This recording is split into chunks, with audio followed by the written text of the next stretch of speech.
Assalamualaikum warahmatullahi wabarakatuh. Hai Untak Muda, terima kasih sudah bergabung di mini talk show Siniar Untak Banyuwangi di channel YouTube Untak Banyuwangi. Saya Farin Miftah dari Untak Squad. Senang sekali bisa menemani kalian dalam obrolan santai tapi penuh inspirasi, hasil kolaborasi antara BLPMB Untak Banyuwangi dan teman-teman KKN Desa Kedayunan. Nah, hari ini kita akan ngobrol-ngobrol seru seputar kegiatan edukatif yang luar biasa, yaitu Bank Indonesia Mengajar, serta kolaborasi hebat antara mahasiswa KKN dan Bank Indonesia yang langsung hadir dan berdampak ke masyarakat. Pastikan kalian stay tune sampai akhir karena akan ada cuplikan video seru, pengalaman dari peserta dan cerita inspiratif dari Ketua KKN langsung dari Desa Kedayunan. Jangan lupa, kalau kalian suka dengan program seperti ini, kasih komentar dan share tayangan ini ke teman-teman kalian ya. Yuk, kita mulai segmen pertama. Assalamualaikum warahmatullahi wabarakatuh. Salam sejahtera bagi kita semua. Om Swastiastu, Shalom, Namo Buddhaya, salam kebajikan, Rahayu, Merdeka. Yang terhormat kepada Ibu Rektor Untak Banyuwangi, Ibu Dr. Yovita Vivianti, Indra Dewi Atmajaya SEMKOM, diwakili oleh Bapak Wakil Rektor 1 Bidang Akademik dan Kemahasiswaan Bapak Dr. Mahfud MP. Mohon izin, beliau akan hadir di tengah-tengah acara. Yang terhormat kepada Bapak Muhammad Fat Zainal selaku Kepala Seksi Kehumasan KPW Bank Indonesia Jember. Yang terhormat kepada Bapak M. Bayu Setiawan selaku Unit Pengelolaan Uang Rupiah. Yang terhormat kepada Ibu Hajar Siti Aminatul Zahra SPD MPSI selaku Kepala Desa Kedayunan. Yang terhormat kepada Ibu Dr. Insinyur Erika MP selaku dosen pendamping lapangan KKN PPMD Untak Banyuwangi. Yang kami hormati segenap perangkat Desa Kedayunan. Yang kami hormati kepada Ketua Kelompok 1 KKN Desa Kedayunan Jessica Media Putri. Yang kami hormati para anggota IPNU atau IPPNU Desa Kedayunan. Yang kami hormati delegasi mahasiswa kelompok KKN PPMD 2025 Untak Banyuwangi, serta rekan-rekan mahasiswa KKN PPMD kelompok 1 Kedayunan yang saya banggakan. Pertama-tama, marilah kita panjatkan puji dan syukur atas kehadiran Tuhan Yang Maha Esa yang telah melimpahkan rahmat serta nikmatnya kepada kita semua hingga pada kesempatan kali ini kita dapat mengikuti acara sosialisasi mengenal Bank Indonesia Cinta, Bangga, Paham Rupiah dan KRIS Quick Response Code Indonesia Standar pada tanggal 28 Juli 2020. Sebelum memulai acara, izinkan saya untuk memperkenalkan diri terlebih dahulu. Saya Azizatul Munawaroh selaku pembawa acara pada kegiatan kali ini. Berikut saya sampaikan susunan acara pada pagi hari ini. Yang pertama, pembukaan. Yang kedua, menyanyikan lagu kebangsaan Indonesia Raya. Yang ketiga, pembacaan doa. Yang keempat, sambutan-sambutan. Yang kelima, pemaparan materi pertama. Yang keenam, pemaparan materi kedua. Yang ketujuh, sesi tanya jawab. Dan yang terakhir, penutup. Untuk memulai acara pada pagi hari ini dan untuk membangkitkan jiwa nasionalisme, marilah kita menyanyikan lagu Indonesia Raya. Kepada yang bertugas, disilakan. Hadirin dimohon berdiri.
pembacaan doa dengan harapan semoga acara pada pagi hari ini dapat berjalan dengan lancar.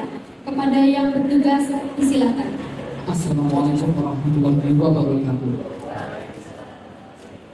Izinkan saya memimpin doa secara muslim untuk yang muslim bisa menyesuaikan.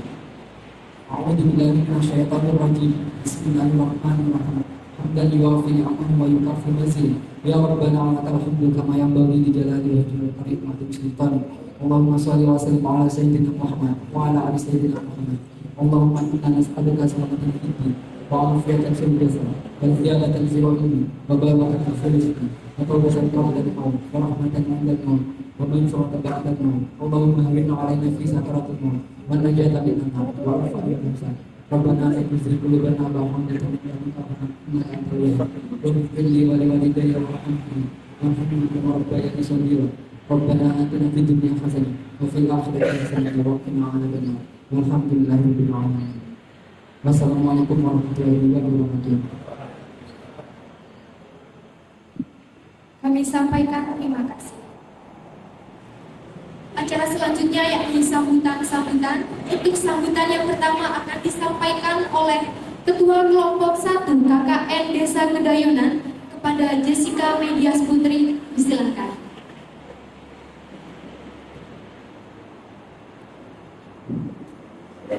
Bismillahirrahmanirrahim. Assalamualaikum warahmatullahi wabarakatuh.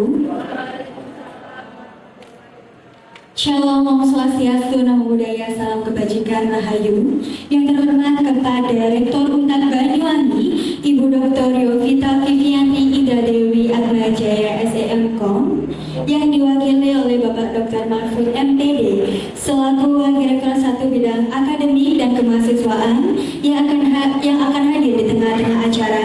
Yang terhormat kepada Bapak Muhammad Fadzainal selaku Kepala Seksi Kehumasan KPWBI Jember. Yang terhormat kepada Bapak M. Bayu Setiawan selaku Unit Pengelolaan Uang Rupiah. Yang terhormat kepada Ibu Haja Siti Aminatul Zahro SPD MPSI selaku Kepala Desa Kedayunan. Yang terhormat kepada Ibu Dr. Insinyur Erika Saraswati MP selaku dosen pendamping lapangan KKN PPMD Unpad Banyuwangi. Yang kami hormati segenap perangkat Desa Kedayunan. Yang kami hormati anggota IPNU atau IPPNU Ranting Desa Kedayunan. Yang kami hormati delegasi mahasiswa kelompok KKN PPMD Unpad Banyuwangi serta rekan-rekan mahasiswa KKN kelompok 1 Kedayunan yang saya banggakan. Salawat dan salam kita panjatkan kepada junjungan kita Nabi Muhammad SAW, karena atas limpahan dan rahmatnya kita dapat berkumpul dalam acara sosialisasi pada pagi hari ini. Sebelumnya mohon izin Bapak, Ibu, dan rekan-rekan saya mewakili mahasiswa KKN kelompok 1 Desa Kedayunan mengucapkan matur sembah nuwun karena telah meluangkan waktunya untuk dapat hadir dalam acara sosialisasi ini. Dan tentunya saya sangat bersyukur dan bangga diberikan kepercayaan untuk dapat berkolaborasi secara langsung bersama Bank Indonesia yang tema sosialisasi pada siang hari ini yaitu mengenal Bank Indonesia, cinta bangga paham rupiah, dan KRIS Quick Response Kode Indonesia Standard. Kami berharap adanya sosialisasi ini dapat memberikan manfaat yang nyata serta menjadi awal perubahan kecil yang berdampak besar bagi kita semua. Sekali lagi saya mengucapkan terima kasih banyak dan semoga setelah sosialisasi ini kita semakin mencintai, membanggakan dan memahami rupiah sebagai simbolis dan kedaulatan bangsa. Mungkin itu saja yang dapat saya sampaikan. Kurang lebihnya mohon maaf. Terima kasih. Wassalamualaikum warahmatullahi wabarakatuh.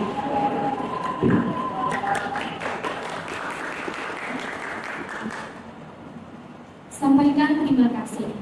Untuk sambutan sekaligus membuka acara pada pagi hari ini yakni sambutan dari Ibu Kepala Desa Kedayunan kepada Ibu Haja Siti Aminatul Zahro SPD MPSI dipersilakan.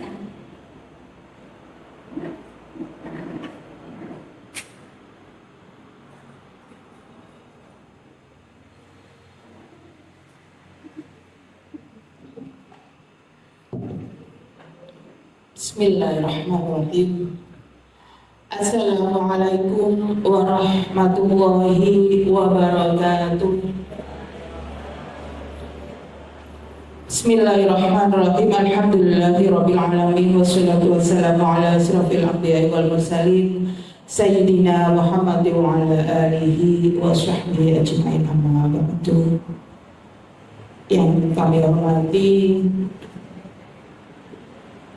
Ibu dosen pendamping untuk kelompok 1 yang kami hormati, ini ada dari Bank Indonesia, tim dari Bank Indonesia, Mbak Ketua Kelompok, Bapak Sekdes beserta seluruh perangkat desa dan seluruh mahasiswa-mahasiswi delegasi yang pada pagi hari ini bisa menghadiri undangan di Desa Kedayunan. Syukur alhamdulillah kita masih diberikan kesehatan, kenikmatan hidup, kita masih bisa bernafas dengan oksigen yang insya Allah sangat menyehatkan bagi kita, dan kita masih diberikan kemudahan untuk menunaikan segala kewajiban kita, baik itu kepada Allah Subhanahu wa Ta'ala ataupun kepada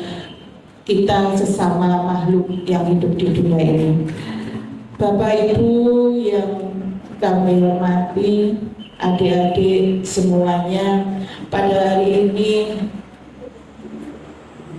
kita akan banyak menimba ilmu. Ini sesuatu pasti semuanya ya di otak kita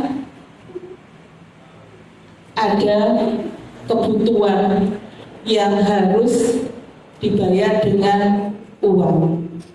Nah, kebetulan pada pagi hari ini kita akan belajar tentang rupiah ya.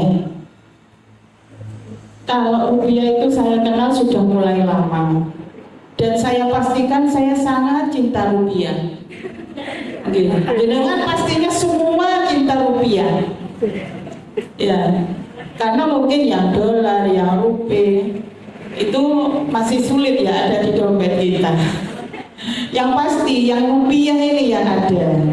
Nah, ini nanti ada 2 pakar dari Bank Indonesia yang akan belajar bersama kita bagaimana sih cara lebih mencintai rupiah gitu. Kalau bagi saya ya rupiah itu kayak mantan di dompet saya. Soalnya kenapa?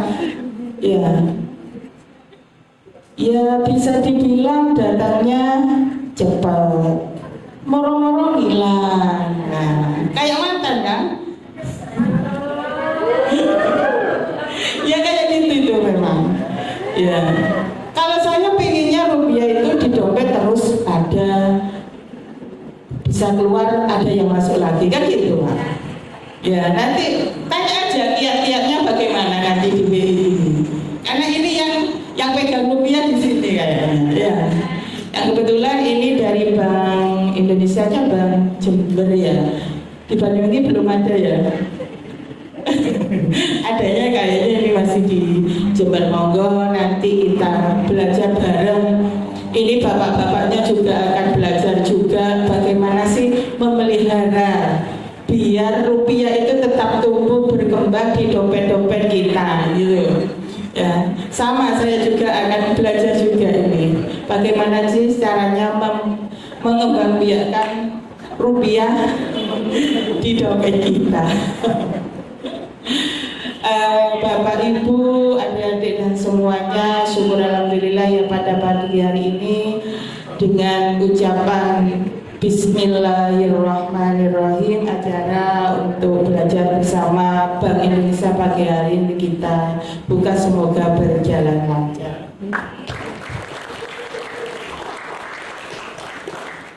Pesan saya untuk adik-adik mahasiswa-mahasiswi semuanya, ya lebih aktiflah belajar, pergunakan waktu kalian dengan sebaik-baiknya.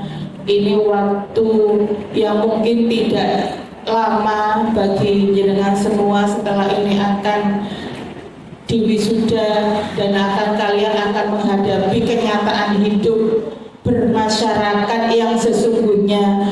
Kalau sekarang kalian hanya 1 bulan pelaksanaan KKN-nya, setelah ini kalian semua akan menghadapi bagaimana sih jadi manusia sosial, kan seperti itu. Semoga kalian sukses semuanya, jadi anak-anak hebat, berguna bagi nusa bangsa, utamanya agama. Itu dari kami. Wallahul muwaffiq ila aqwamit thoriq. Wassalamualaikum warahmatullahi wabarakatuh. Sampaikan terima kasih. Memasuki acara inti yakni pemaparan materi pertama yang akan disampaikan oleh Kepala Seksi Kehumasan KPW Bank Indonesia Jember kepada Bapak Muhammad Fat Zainal. Dipersilakan. Baik. Bismillahirrahmanirrahim. Assalamualaikum warahmatullahi wabarakatuh. Saya mohon izin di bawah aja teman-teman, karena saya kalau duduk pemaparan tuh malah saya duduk gitu. Jadi saya banyak gerak aja. Baik, mengawali pemaparan saya, mungkin saya akan perkenalan diri dulu, karena katanya tak kenal maka tak sayang maka tak. Nah, betul. Oke, selamat pagi teman-teman, salam kenal, saya Muhammad Fat Zainal, biasa dipanggil Fat. Saya saat ini diamanahkan sebagai Kepala Seksi Kehumasan di Bank Indonesia Jember. Sebelumnya saya bertugas di Bank Indonesia Maluku Utara, dan saat ini saya bertugas di Jember, dan per Agustus nanti saya akan mutasi ke kantor pusat di Jakarta. Jadi mungkin ini pertama dan terakhir ketemu teman-teman. Oke. Baik. Mungkin yang di sini mengawali pemaparan saya akan menjelaskan dulu kira-kira Bank Indonesia itu apa sih?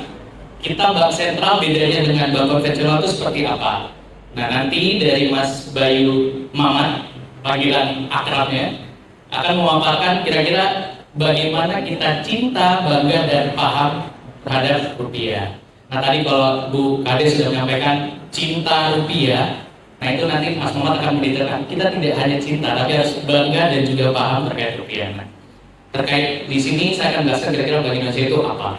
Oke, sebelum masuk ke pemaparan saya mau tanya dulu nih. Bank Indonesia ini kan Bank Sentral Republik Indonesia. BCA itu apa? Ada yang tahu BCA kepanjangannya apa? Pertanyaan saya simpel. Kira-kira gede mana? Bank Sentral Asia atau Bank Sentral Republik Indonesia? Asia. Oke, lebih gede mana? Oke. Ini sekaligus meluruskan Bapak Ibu. Jadi sebenarnya BCA dan Bank Indonesia itu dua instansi yang berbeda. Kalau Bank Indonesia itu adalah bank sentral, memang tugasnya adalah sebagai otoritas moneter Bank Indonesia. Nah, kalau untuk Bank Sentral Asia itu salah satu bank konvensional yang menyalurkan pembiayaan ke masyarakat dan masyarakat bisa menabung ke BCA. Nah, tapi kira-kira bisa nggak masyarakat umum untuk mendaftar atau menabung di Bank Indonesia? Tidak bisa ya? Oke, clear berarti ya? Next. Oke, secara garis besar tugas kami sebagai bank sentral itu ada 6. Jadi kami adalah instansi independen yang ditunjuk oleh Presiden, yang memang kami tidak bisa intervensi dalam pengambilan keputusan, dan kurang lebih tugas utama kami ada 6 poin ini. Yang pertama, kita sebagai bank sirkulasi. Jadi bank sirkulasi itu apa maksudnya? Jadi kita mengedarkan uang rupiah sebagai satu-satunya mata uang yang sah dan berlaku di negara kita. Lalu kita juga menentukan apakah kita perlu mencetak uang atau tidak, itu keputusannya dari Bank Indonesia. Jadi kalau Bapak Ibu pernah dengar, Bank Indonesia memutuskan untuk mengedarkan uang seberapa ribu triliun, nah itu yang memutuskan kami. Ada di kantor pusat namanya Departemen Pengelolaan Uang. Nah, kalau di daerah itu ada namanya unit pengelolaan uang rupiah, salah satu anggota itu Mas Bayu di sana, yang nanti akan memaparkan. Jadi intinya tugasnya itu. Tapi untuk pencetakan uang itu bukan Bank Indonesia, bukan tugas Bank Indonesia untuk mencetak uang. Itu tugas dari PT Prudi. Nanti teman-teman bisa cari. Bank Indonesia yang menentukan kapan harus mengedarkan, kapan harus cetak uang, itu tugas Bank Indonesia. Tapi untuk yang mencetaknya itu PT Peruri. Lalu yang kedua, kita sebagai kasir pemerintah. Kasir pemerintah ini maksudnya apa? Jadi semua transaksi pemerintah, misalkan penerbitan surat utang, lalu settlement transaksi itu ada di kami, wewenangnya ada di kami. Lalu yang ketiga, kita menyebutnya Bankers Bank. Bankers Bank ini maksudnya apa? Jadi kami memiliki tugas, salah satunya itu the lender of the last resort, yang artinya Bank Indonesia akan memberikan pinjaman likuiditas kepada perbankan ketika mereka mengalami krisis keuangan. Tapi dengan satu syarat, perbankan tersebut harus dalam kondisi yang sehat. Mereka masih punya aset yang bisa dijaminkan. Gitu. Lalu kita juga melakukan pengawasan kepada perbankan dan tentunya menerbitkan pengaturan. Lalu keempat, otoritas moneter. Mungkin ini teman-teman yang sudah familiar. Ada juga yang background ekonomi nggak sih? Boleh angkat tangan? Yang background ekonomi? Ada? 1, 2, 3, 4, 5. Oh, lumayan berarti ya, lumayan. Berarti sudah familiar nggak sama moneter ya? Ya? Lumayan familiar kan? Kok pada ini? Jangan familiar lah ya.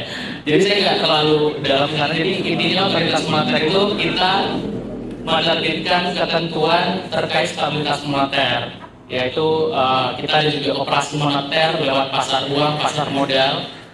Lalu yang berikutnya kita otoritas sistem keuangan, di mana kita mengatur agar terciptanya stabilitas sistem keuangan. Dan yang terakhir kita sistem pembayaran. Nah, ini sistem pembayaran mungkin teman-teman sudah familiar. Ada kris, sudah pada pakai kris semua? Oke, BIFAS belum. Nah, BIFAS itu teman-teman biasanya kalau misal transfer, misal bank BCA ke BRI itu kan kena charge berapa? 2.500. Nah, itu BIFAS, itu udah BIFAS. Nah, biasanya kan 6.000 kan? Nah, kalau BIFAS hanya 2.500. Nah, itu juga seluruhnya kewenangan sistem pembayaran itu ada di Bank Indonesia. Next. Oke, ini sekilas aja tugas Bank Indonesia. Ada 3 area utama, itu mencapai stabilitas nilai rupiah. Ada yang tahu nggak tujuan tunggal Bank Indonesia apa? Ada yang tahu? Boleh searching, gak apa-apa. Nanti ada hadiah dari Mas Bayu. Ada yang mau tanya nggak? Tujuan tunggal Bank Indonesia. Searching aja yuk, cepet-cepetan. Ada yang mau bantu saya? Gak ada? Yang anak ekonomi mana tadi? Kok pada duduk semuanya? Gimana?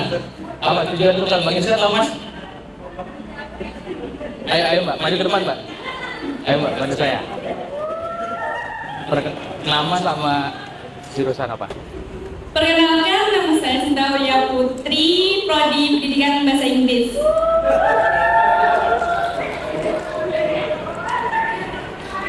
Jadi hasil searching saya, tujuan tunggal Bank Indonesia adalah mencapai dan memelihara kestabilan nilai rupiah. Apa? Ada lagi lanjut aja. Kestabilan nilai rupiah ini ditinjau dari 2 aspek, kestabilan terhadap barang dan jasa atau inflasi, dan kestabilan terhadap mata uang negara lain atau nilai tukar atau kurs. Oke. Namanya siapa? Apa? Mbak siapa? Sinta. Oke. Beri aplaus dulu buat Mbak Sinta. Boleh Mas Muhammad dibantu souvenirnya. Oke, jadi benar ya teman-teman ya. Tadi sudah dijelaskan oleh Mbak Sinta, jadi mencapai dan memelihara stabilitas nilai rupiah yang tercermin dari harga barang dan jasa dan nilai tukar rupiah. Next. Oke, ini next aja. Nah, jadi Bapak Ibu, ini mungkin sebagai gambaran juga, kami di Bank Indonesia itu mandatnya baru saja ada perubahan di 2023 kemarin. Kalau awalnya Bank Indonesia itu tujuan tunggalnya hanya pengendalian inflasi saja, hanya mengendalikan nilai tukar, tapi di 2023 kemarin kita mendapatkan mandat baru, kita juga harus mendukung pertumbuhan ekonomi yang berkelanjutan. Jadi semua kebijakan yang kita keluarkan itu ditujukan yang pertama untuk mencapai stabilitas nilai rupiah, lalu stabilitas sistem pembayaran, dan yang terakhir itu turut menjaga stabilitas sistem keuangan yang bisanya pada ujungnya itu kita harapkan bisa berdampak ke pertumbuhan ekonomi yang berkelanjutan. Next. Oke, ini juga selain tadi 3 pilar kebijakan utama Bank Indonesia, kan ada kebijakan moneter, SP, sistem pembayaran, dan stabilitas sistem keuangan. Kita juga ada kebijakan pendukung, ada pendalaman pasar keuangan, lalu juga ada kebijakan internasional. Jadi kami juga turut mempromosikan beberapa investasi-investasi dan UMKM kita yang sudah ready untuk go global, untuk kita pasarkan ke market. Kita ada kantor perwakilan di luar negeri. Pertama ada di London, lalu ada di New York, lalu Beijing, Tokyo, dan terakhir itu ada di Singapura. Jadi melalui 5 kantor perwakilan ini kita mempromosikan investasi-investasi yang ready di Indonesia dan juga UMKM kita yang sudah siap untuk ekspor global. Lalu berikutnya kita ada pengembangan UMKM. Nah ini teman-teman juga mungkin bingung, ngapain Bank Sentral ngurusin UMKM? Nah, jadi kami menganggap UMKM itu, nanti teman-teman bisa searching, kontribusi UMKM ke perekonomian kita seberapa besar. Itu sangat besar teman-teman. Dan kami memandang itu sebagai potensi untuk meningkatkan pertumbuhan ekonomi kita. Sehingga kami memutuskan UMKM adalah salah satu penopang ekonomi Indonesia, sehingga perlu kami dorong untuk mereka bisa naik kelas dan bisa go global. Yang terakhir ekonomi syariah, sama halnya seperti UMKM, kami memandang Indonesia sebagai masyarakat yang mayoritas muslim itu memiliki potensi untuk mengembangkan ekonomi syariah. Namun sayangnya saat ini Indonesia posisinya adalah hanya sebagai konsumen untuk market ekonomi syariah, market halal, produk-produk halal. Nah, kita harapkan ke depannya Indonesia itu bisa jadi produsen untuk produk-produk halal dengan memanfaatkan kondisi kita yang mayoritas muslim. Next. Nah, next. Inflasi. Ada yang bisa bantu saya nggak? Apa yang teman-teman bisa simpulkan dari ketiga gambar ini untuk mendefinisikan inflasi itu apa? Saya kasih gambaran ya. Mungkin yang di belakang nggak itu kelihatan. Yang pojok kiri sana, ibu-ibu pada ngantri minyak goreng. Yang tengah ini, orang-orang pada ngantri BBM. Yang pojok ini, orang pada demo di kantor pemerintahan. Dan ada yang bisa simpulkan nggak? Angkat tangan, bantu maju ke depan. Ayo, siapa? Minyak goreng, BBM sama orang demo. Ada yang bisa bantu saya? Ayo, satu orang. Coba aja. Apa? Gak apa-apa, ayo. Nanti aku benerin kalau dia masalah. Gak apa-apa. Ayo, ada yang mau nyoba nggak? Langsung maju ke depan. Oh iya, ayo. Perkenalkan nama sama Jirka. Sebelumnya perkenalkan nama saya Kaisa Putri dari kelompok 2 langsung. Fenomena yang terjadi ini yang sudah dijelaskan oleh Mas Gali tadi, itu yang di sebelah sana kan antrian pembelian minyak. Setelah itu di tengah itu ada antrian BBM dan ada demo pemerintahan. Jika inflasi terjadi itu karena nilai rupiah itu mulai menurun. Jadi angka-angka harga mulai dari minyak, BBM itu akan melonjak tinggi. Setelah itu mungkin karena ada fenomena seperti itu, yang pasti warga sipil akan melakukan demo ke pemerintahan atas terjadinya inflasi seperti itu. Terima kasih. Raisa. Baik, terima kasih Mbak Raisa. Ini jawabannya sudah tepat, namun perlu disempurnakan. Ya, tapi saya apresiasi karena keberanian untuk mencoba. Ya, sekali lagi aplaus buat Mbak Raisa. Oke, jadi yang pojok sana itu ada warga ibu-ibu pada ngantri minyak goreng. Kenapa? Jadi mereka tuh pada ngantri minyak goreng karena ada kelangkaan minyak goreng. Kelangkaan minyak goreng menyebabkan adanya harga yang meningkat secara bersamaan. Nah, sehingga mereka tuh pada ngantri biar kebagian minyak goreng, harga mahal pun nggak apa-apa, yang penting kebagian minyak goreng. Yang kedua, itu orang-orang pada ngantri BBM H-1 ada pengumuman dari masyarakat pemerintah bahwa besok BBM akan naik. Jadi orang-orang berbondong-bondong antri Pertamina biar yang penting motor saya sudah full, punya jerigen minyak banyak, jadi saya aman at least untuk 2 minggu 3 minggu. Kenapa ini berbahaya? Karena ini bisa menyebabkan adanya peningkatan harga secara tiba-tiba dan bisa menyebabkan adanya ekspektasi publik terhadap harga barang itu menjadi tidak baik. Nah ini makanya masyarakat ngantri BBM H-1 kenaikan harga. Nah yang ketiga ini teman-teman bisa searching, itu pemerintahan Sri Lanka. Kalian searching aja di Google atau ChatGPT. Kalau masih sekarang mah pinter-pinter ya, pakai ChatGPT udah aman lah. Hyperinflation Sri Lanka. Nah itu, jadi Sri Lanka itu orang-orangnya pada demo bahkan mau bakar kantor pemerintahnya sendiri karena masyarakat itu merasa marah ke pemerintahnya sendiri karena inflasinya itu lebih dari 100%. Sebagai informasi, Indonesia targetnya adalah 2,5 plus minus 1%. Jadi inflasinya sangat gila-gilaan. Jadi masyarakatnya demo karena uang mereka itu jadi nggak ada harganya. Mereka bahkan mau beli gorengan pun juga nggak bisa, saking tidak ada harganya nilai tukar mereka. Nah sehingga dari ketiga fenomena ini, kami sebagai Bank Indonesia, otoritas moneter yang memang ditugaskan untuk pengendalian inflasi, tidak ingin ini terjadi. Makanya kami hadir untuk mandat kami sebagai pengendali inflasi untuk mengatasi kejadian-kejadian seperti ini tidak terjadi. Next. Oke, next. Jadi sederhananya teman-teman, inflasi itu adalah kenaikan harga secara umum dan terus-menerus dalam jangka waktu tertentu. Itu secara sederhananya inflasi. Next. Oke, nah ini mungkin teman-teman familiar dengan gambar-gambar ini. Inflasi sederhananya gini, momogi, saya dulu SD 2005. Waktu saya SD, momogi itu 1000, gede-gede ukurannya teman-teman. Sekarang berapa nih momogi ya? 500 tapi kecil kan? Nah dulu gede, waktu saya SD itu gede-gede momogi. Terus yang kedua, top beng-beng. Nah iya kan? Dulu gede-gede tuh top. Sekarang segini, mungkin harganya masih berapa ya? 1000 mungkin ya, top sekarang. Ya. Itu contoh sederhana dari inflasi, teman-teman. Lalu yang ketiga ini, misalkan dulu 2005 kita bisa 100.000 belanja banyak barang. Sekarang 2015 100.000 dapatnya makin dikit, terus 2023 makin dikit. Nah itu yang namanya inflasi.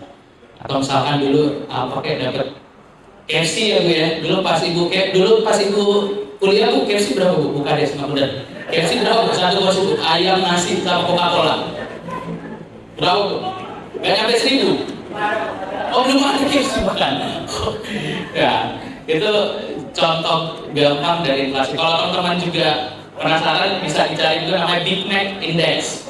Big Mac Index itu untuk melihat nilai tukar negara lain dibandingkan negara kita berdasarkan harga Big Mac. Tahu Big Mac kan ya? McDonald yang burgernya itu kan menu di setiap negara pasti ada. Nah teman-teman cari Big Mac Index kalau penasaran. Itu untuk menggambarkan kondisi harga di suatu negara dibandingkan negara lain. Next. Oke, di Indonesia itu inflasi ada 3 jenis. Yang pertama itu inflasi inti, lalu kedua ada volatile foods, dan yang ketiga itu administered price. Inflasi inti itu intinya inflasi yang pergerakannya cenderung jarang, jadi dia cenderung stagnan aja pergerakannya. Yaitu dia akan bergerak ada 3 faktor aja, yaitu interaksi permintaan penawaran, lalu juga dipengaruhi nilai tukar, harga komoditi internasional, dan inflasi mitra dagang. Nah, yang terbaru ini misalkan ada perang kemarin kan, Israel dengan Iran. Ya, itu saya juga sebelum masuk BI saya juga bingung. Apa coba hubungannya Indonesia? Kenapa Indonesia sampai harus care terhadap permasalahan itu? Ternyata dampaknya panjang, teman-teman. Itu bisa berpengaruh ke mitra dagang kita. Lalu kemarin Rusia, Ukraina, lebih jauh lagi Eropa. Kenapa coba kita ngurusin itu? Kenapa itu it really matters for us? Ya karena itu tadi teman-teman. Sekali lagi saya tekankan, itu berpengaruh ke komoditas kita. Kalau kalian tahu, Indomie itu salah satu bahan bakunya dari Ukraina, gandumnya dari Ukraina. Sehingga kemarin ketika ada perang Rusia Ukraina, itu Indomie juga sempat was-was karena bahan baku mereka dari sana. Ukraina sedang dalam krisis, nah dampaknya akan sangat panjang kalau misalkan berkelanjutan, sehingga kami concern agar itu tidak berkelanjutan. Lalu volatile foods, nah ini paling gampang sebenarnya, ibu-ibu pasti relate lah. Kalau beli cabai pas Idul Fitri mahal gimana? Lebaran atau enggak di hari biasa pasti lebih mahal. Nah itu yang dinamakan volatile food, inflasi yang bergejolak. Kenapa dia naik turun? Karena banyak faktor yang mempengaruhi permintaannya, lalu juga misal cuaca yang nggak menentu, yang kayak sekarang nih harusnya namanya kemarau tapi masih tetap hujan ya Pak. Nah ini anomali, sesuatu yang di luar kebiasaan. Lalu yang ketiga administered price. Administered price ini harga yang inflasi bisa terjadi karena perubahan harga yang ditentukan oleh kebijakan pemerintah. Misalkan kemarin harga tiket pesawat pas Idul Fitri dan Idul Adha Pak Presiden Prabowo itu ada subsidi harga kan. Kalau teman-teman amati harganya jauh lebih di bawah dibandingkan hari normal. Itu mempengaruhi yang namanya administered price. Next. Oke, sekilas saja kerangka kebijakan Bank Indonesia. Kita intinya untuk pengendalian inflasi ada 3. Yang pertama inflasi, lalu nilai tukar, dan yang ketiga lalu lintas devisa. Bukan polisi lalu lintas tapi ya. Kita lalu lintas devisa. Itu tugas utama kami dalam pelaksanaan kebijakan moneter. Oke, ini sekilas. Jadi teman-teman mungkin yang ini khusus yang anak ekonomi, ide buat skripsi kalian nanti. Saya baru nemu sebuah penelitian. Sebenarnya apa sih dampaknya digitalisasi terhadap pengendalian inflasi? Saya penasaran karena saya pun di Bank Indonesia itu kadang mikir sebenarnya apa sih dampak digitalisasi ke inflasi? Ada nggak kira-kira dampaknya? Nah, saya nemu paper itu dari Bank Sentralnya Swedia, namanya Riksbank, nanti teman-teman bisa cari, yang memaparkan sebenarnya digitalisasi itu bisa berdampak untuk menurunkan inflasi di suatu negara. Yang pertama, dengan adanya digitalisasi itu bisa dikembangkan yang namanya e-commerce. Teman-teman mungkin sudah tahu ada Shopee, Tokopedia, dan segala macam. Nah, dengan adanya e-commerce itu bisa meningkatkan persaingan. Kenapa bisa dibilang meningkatkan persaingan? Teman-teman jadi lebih tahu harga, iya nggak? Misal teman-teman ke toko olahraga di Banyuwangi atau di mana, harga raket di sini misalkan raket tenis yang lagi hype tuh. Raket tenis 3 juta. Terus teman-teman cek di Tokopedia ternyata cuma 2.500.000. Teman-teman jadi bisa counter penjual. Saya cek di sini cuma 2.500.000. Itu namanya transparansi harga. Nah, sama untuk pangan, Bapak Ibu mungkin berguna nih. Kita ada website namanya PIHPS. Jadi Bapak Ibu bisa ngecek per hari ini harga bawang merah berapa, harga cabai berapa. Itu namanya PIHPS, nanti Bapak Ibu bisa cari. Nah, dengan adanya itu memaksa untuk pedagang untuk menurunkan margin penjualannya dan pada ujungnya berdampak pada penurunan harga sehingga inflasi jadi lebih terkendali. Ini harapan kita dan makanya Bank Indonesia mendorong adanya digitalisasi untuk pertanian. Jadi teman-teman Bank Indonesia ini yang diurus banyak banget ya. Mulai pertanian, UMKM, ngurusin uang. Jadi memang kita kalau ada Kementerian Pertanian, kalau ada Kementerian Kebudayaan, Kementerian apa lagi, nah kalau BI Kementerian segalanya supaya kita urus. Itu biasanya Mas Bayu sering ngomong kayak gitu. Oke, next.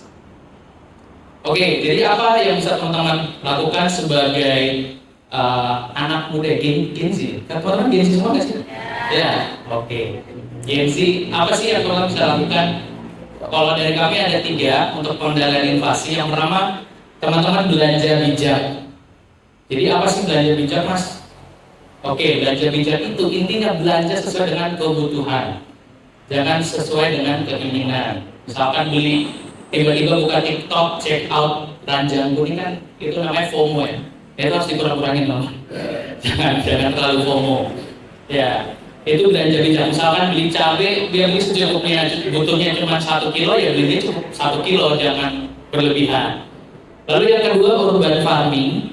Urban farming ini apa? Teman-teman ada yang di rumahnya ada lahan kosong? Banyak. Nah, jadi kita juga menggaungkan program namanya urban farming. Intinya kita memanfaatkan lahan kosong di rumah untuk ditanami tanaman pangan. Tapi kami biasanya menanami cabai. Kenapa cabai? Karena kalau nggak tahu ya, saya kan pendatang nih, saya orang Makassar. Tapi katanya kalau orang Jember nggak bisa makan kalau nggak ada sambelnya. Nah, jadi harga cabai itu mending beli cabai segar mahal daripada nggak makan pakai sambel. Nah, itu prinsipnya. Nah, kita tujuannya adalah kita dorong masyarakat untuk nanam di rumah biar mereka itu bisa memenuhi kebutuhannya sendiri. Nah, mungkin teman-teman kalau misalkan ada yang berminat buat urban farming bisa kontak tim kami. Nanti kami melakukan pendampingan asalkan komitmen dan konsisten. Kuncinya dua itu. Kami akan melakukan pendampingan. Kami di tim implementasi kebijakan ekonomi daerah ada salah satu tim kami terkait memang klasterisasi. Jadi nanti teman-teman bisa mendapatkan pelatihan bagaimana sih untuk melakukan urban farming ini di lahan teman-teman. Dan yang terakhir itu e-commerce dan better informed consumer. Jadi intinya kita mendorong bagaimana adanya transparansi harga sehingga dari penjual maupun pembeli itu memiliki kesamaan informasi terkait harga. Adanya transparansi antar kedua belah pihak untuk mendorong adanya penurunan harga. Next. Oke, mungkin itu dari kami. Beli ikan bersama Aura Kasih. Cukup sekian dan terima kasih. Ke Banyuwangi wajib makan betul-betul. Wassalamualaikum warahmatullahi wabarakatuh. Sampaikan terima kasih.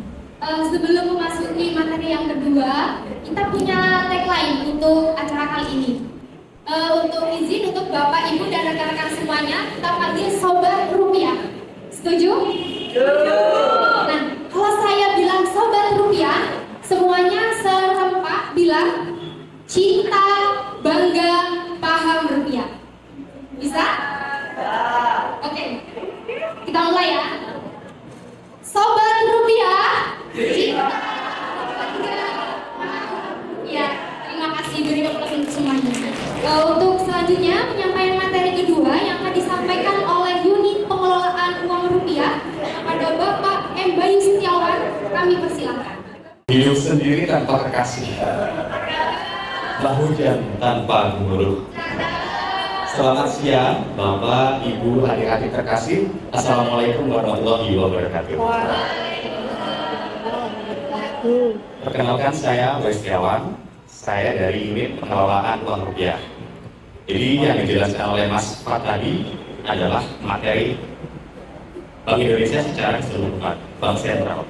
Sedangkan materi yang akan saya sampaikan adalah sebagian kecil dari materi Bank Sentral.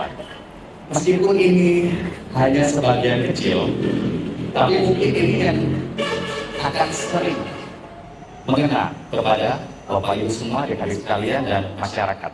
Karena kita akan membahas tentang rupiah. Nah, jadi seperti jargon tadi, kalau misalkan disebut Sobat Rupiah, cinta, bangga, paham rupiah, gitu ya. Jadi itu adalah jargon dan tagline yang paling baru dari Bank Indonesia. Kalau dulu sebenarnya kita sering dengar 3D, dilihat, diraba, dikawan. Nah, itu hanya sebagian kecil. Sehingga di tahun 2025 ini pemahamannya diluaskan menjadi cinta, bangga, paham rupiah. Jadi ada unsur cinta, ada unsur bangga, dan unsur paham rupiah. Begitu ya. Nanti bagaimana caranya? Kita sama-sama belajar. Ada satu pertanyaan. Ada yang tahu ini siapa? Ada yang tahu ini siapa? Ini anak muda yang begitu jenius, begitu viral. Ada yang tahu siapa? Ya, siapa? Saya punya, yang penting aktif aja ya, saya banyak souvenir dari di sekitar itu aja nggak apa. Perkenalkan, nama saya Muhammad Hadiban dari Prodi Pendidikan Sejarah. Untuk yang dipaparkan di layar ini siapa dia? Dia adalah Timothy Ronald. Ya, betul. Baik, terima kasih. Benar ya, Timothy dari Timothy Ronaldo. Ada yang tahu? Ini temannya Mas Far ini. Ini teman waktu apa? Kuliah ya? Kuliah. Temannya Mas Far. Bapak Ibu ada yang tahu? Tahu? Kenapa ada foto beliau di sini? Dia anak muda, jadi umur kelahiran bulan September tahun 2000. Berarti umurnya sekarang masih hampir 25 tahun. Kemudian tahu kira-kira pemilik siapa? Pemilik usaha apa? Salah satu pemilik usaha apa? Holy Wings, pernah dengar? Begitu besar gitu ya? Atlas Beach? Ya. Kebayang nggak umur 25 tahun, belum 25 tahun? Akhirnya seperti itu. Dan di salah satu podcast, dia pernah menyebutkan, presenter pernah bertanya seperti ini, berapa aset Anda gitu ya? Pendeknya seperti itu. Dan Timothy Ronaldo menjawab seperti ini. Seandainya saya menghabiskan uang 14 juta sehari, jika ditarik mundur sampai kelahiran Napoleon Bonaparte, uangnya tidak habis. Nanti kita sama-sama hitung di belakang bagaimana dia bisa mengumpulkan uang sebanyak itu. Itu nanti kita bahas sedikit di bagian segmen paham rupiah. Jadi sebelumnya kita akan bahas sedikit tentang cinta, bangga, dan terakhir paham rupiah. Next. Nah ini, jadi Bapak Ibu sekalian, adik-adik sekalian, sekalian sekarang sama tua gitu ya. Padahal saya juga muda, milenial, tapi milenial serial gitu ya.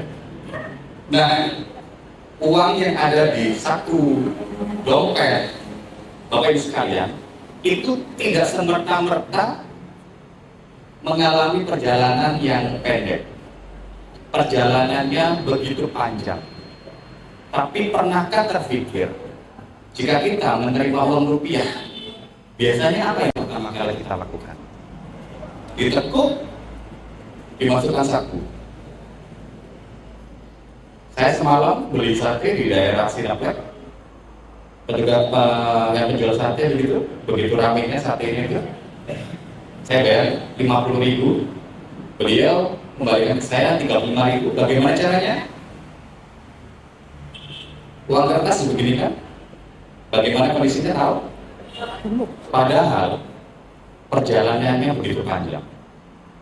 Setidaknya ada 6 tahapan rupiah itu sampai di tangan Bapak Ibu sekalian. Yang pertama adalah, yang perlu diketahui adalah Bank Indonesia adalah satu-satunya lembaga yang berwenang untuk melakukan pengelolaan uang rupiah. Pengelolaan uang rupiah itu di Bank Indonesia ada 6. Mulai dari perencanaan uang itu baik dari jumlahnya, pecahannya, desainnya, unsur pengamannya, bahan uangnya. Selanjutnya adalah percetakan, seperti yang disampaikan dalam Mas Mat tadi, yang punya mandat menyuruh, ibaratnya pendek katanya, menyuruh untuk nyetak adalah Bank Indonesia. Tapi yang mencetak adalah Bank Peduli. Setelah dicetak, kemudian diperkeluarkan. Seperti tahun 2022 kemarin, ada berapa pecahan yang dikeluarkan oleh Bank Indonesia? Pecahan 100, 50, 20, 10, 5.000, 2.000 dan 1.000. Ada 7. Yang 75.000 itu tahun 2020. Setelah dikeluarkan, didistribusikan.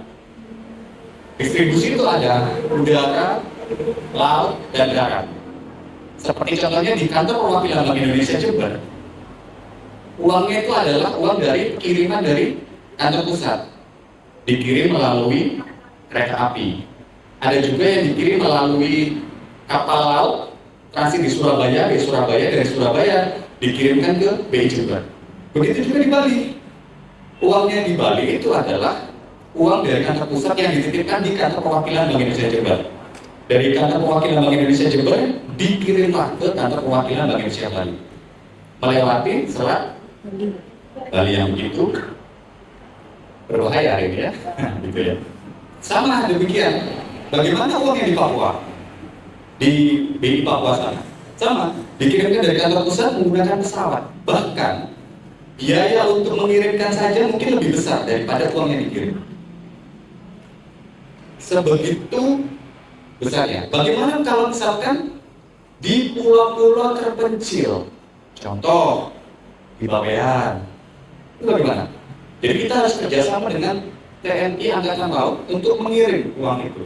Bahkan biaya untuk mengirimnya saja itu kadang lebih besar daripada uang yang dikirim. Jadi untuk sampai ke tangan Bapak Ibu adik sekalian itu caranya itu panjang.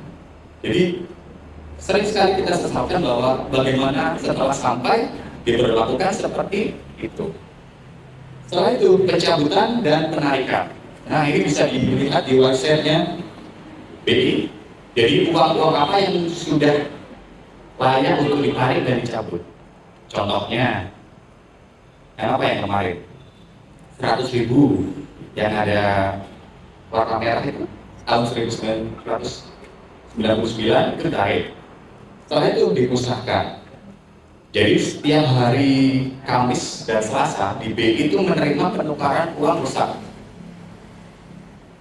Uang ditarik dari peredaran dan uang tidak layak edar. Itu semuanya dimusnahkan.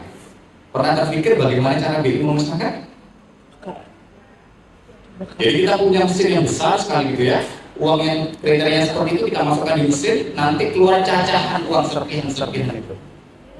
Itu namanya pemusnahan uang. Nah kembali lagi, nanti pemusnahan uang nanti masuk ke perencanaan uang. Jadi begitu terus-terusnya. Ini pengenalan tentang bagaimana pengelolaan uang di Bank Indonesia. Next. Nah ini tadi, ini di BI Jember. Jadi ada beberapa kegiatan. Yang pertama, pengelolaan uang dan pemusnahan uang. Jadi kalau misalkan tadi Mas Fat sempat menyinggung, kalau di BI bisa nabung atau tidak? Masyarakat, jawabannya tidak bisa. Siapa yang bisa menabung? Perbankan. Jadi kalau adik-adik dan teman-teman nabung ke bank ya, uangnya udah kumpul di bank, disetorkan ke BI, masuk dalam pengelolaan uang. Nanti di setoran, di paling bawah setoran bank. Jadi uangnya disetorkan ke Bank Indonesia itu kan ada yang kondisi baik, setengah baik, dan tidak baik. Kalau tidak baik, uang tidak layak edar. Kalau uang yang bagus, uang layak edar. Kita masukkan ke dalam mesin, kita olah lagi. Kita olah itu akan keluar dari mesin yang bagus, keluar lagi. Nanti kita edarkan lagi ke perbankan. Namanya bayaran bank di bawah.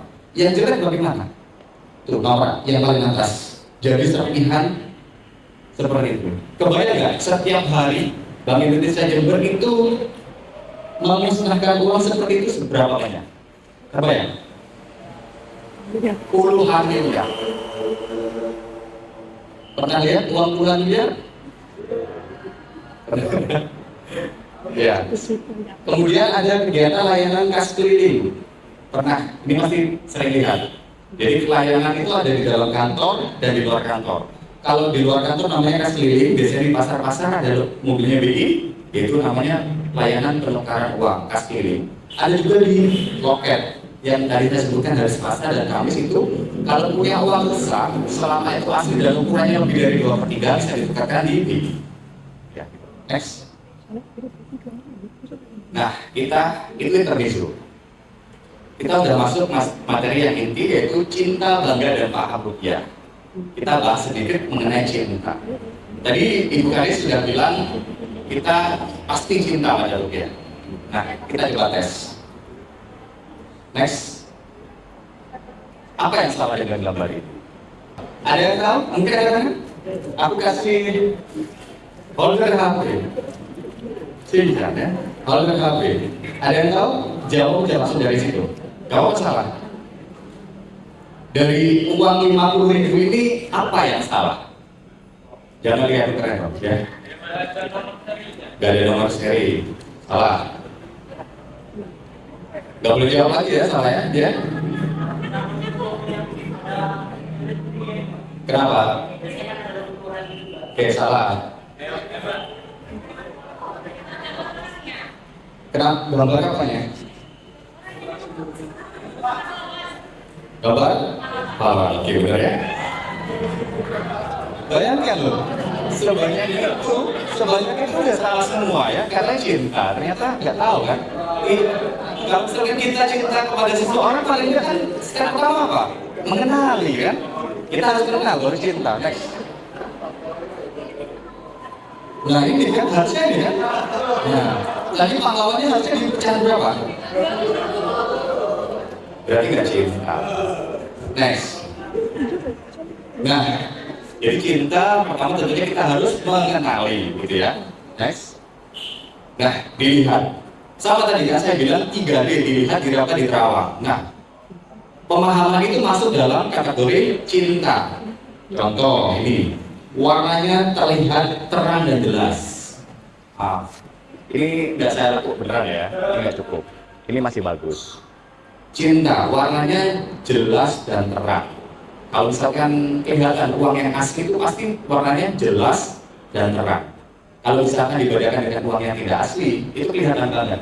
Jarang sekali pemalsuan itu bisa semirip warna uang asli. Kelihatan sekali kalau diperhatikan. Next. Diraba. Terlihat di bagian-bagian yang terkotak-kotak itu akan terasa kasar.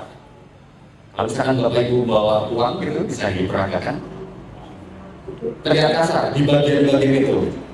Yang pertama ada nominal di atas, kemudian di gambar pahlawan, di logo burung Garuda, dan juga di bagian nominal di bawah, di kotak-kotak itu. Jadi kalau misalkan ada uang diperagakan aja. Diraba pasti ada kasar di daerah itu. Itu namanya cetak intabiu. Jadi kalau pemalsuan biasa nggak bisa kayak gitu. Next. Ada juga unsur pengaman dilihat. Tadi dilihat ada warna jelas dan terang. Ada juga benang pengaman. Di pecahan tahun 2022, pecahan 100 sampai 20.000, benang pengamannya itu terlihat teranyam. Teranyam itu maksudnya ada yang tampak, ada yang tidak tampak gitu ya. Terus langsung teranyam. Jadi satu bagian di luar, satu bagian di dalam. Jadi memang itu bahan uang sudah ada benang pengamannya. Kemudian di dalam benang pengamannya itu kalau dilihat dari sudut pandang yang berbeda, dia itu ada motif kaum Jawa yang bisa gerak-gerak. Bisa gerak-gerak. Kalau di pecahan 20.000 ke bawah itu tertanam. Ya, tertanam, nggak teranyam. Next. Kemudian diterawang. Apa yang diterawang? Watermark ya. Di tahun 2022 ini di dalam watermark ini sekarang pahlawannya sama. Jadi kalau misalkan pahlawannya di sini pahlawan A, ya di dalam juga pahlawan A. Di pecahan 100 Bapak Soekarno Hatta, jadi di dalam watermarknya juga Bapak Soekarno dan Hatta. Gitu. Sampai dengan pecahan 1000 semua pahlawan di watermark sama dengan pahlawan di bagian depan. Next.